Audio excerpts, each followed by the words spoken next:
बरखेड़ा विधान क्षेत्र 128 के ग्राम जिरौनिया में केंद्रीय बजट 2026 को लेकर आयोजित किसान संवाद कार्यक्रम भावनाओं से भर उठा। महामंडलेश्वर व बारखेड़ा विधायक स्वामी प्रवक्तानंद महाराज ने मंच से कहा, यह विधानसभा मेरे लिए मंदिर है और किसान मेरे आराध्य।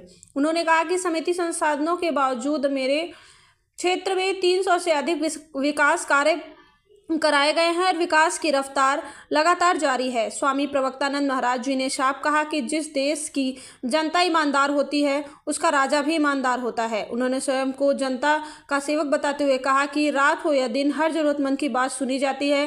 किसानों से अपील है कि बजट 2026 में किसान हितों के प्रावधानों को सोशल मीडिया पर साझा कर सरकार को समर्थन दे।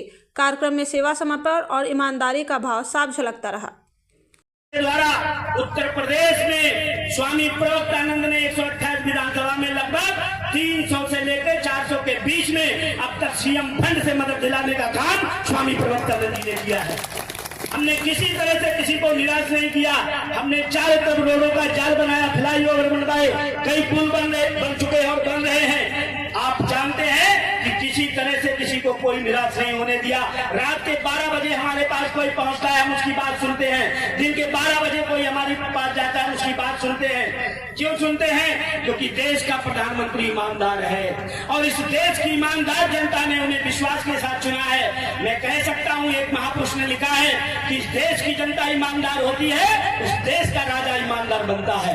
मैं कह सकता हूं कि आज हमारे भारत की ईमानदार जनता ने एक ईमानदार प्रधानमंत्री चुनने का काम किया। उत्तर प्रदेश की ईमानदार जनता ने एक ईमानदार सीएम को चुनने का काम किया और आप सबके आशीर्वाद से, आप सबके सहयोग से जो अपार जन सैलाब उमड़ रहा है किसान मोर्चा के माध्यम से, आप सबके वजह से मैं उस लोकतंत्र के पावन और पवित्र मंडप में पहुंचा हूं जहां कानून बनाए और बिगाड़े जाते हैं। मैं सदैव आपका आभारी हूं, सदैव आपके लिए तत्पर रहूंगा, आपके कदम से कदम मिलाकर आपके साथ खड़ा रहूंगा। मैं आपसे एक बात और कहना चाहता हूं, जो बजट आया है उसके बहुत सारे क्लू ये पोस्टर के माध्यम से लगे हुए हैं बैनरों पर। ये आप लोग जरूर देखना, एक एक करके सब पढ़ना और पढ़ने के बाद फोटो खींचना और आपस में भी कैमरा निकाल कर एक दूसरे की फोटो खींच लो, अपना फोटो बनवाओ और इसे किसान मोर्चा के तरह आज जो सम्मेलन हुआ बजट के ऊपर, गोष्ठी हुई किसानों की, इसको सब लोग अपने अपने सोशल मीडिया से डालो और देश में और प्रदेश में बीजेपी संगठन को, केंद्र संगठन को,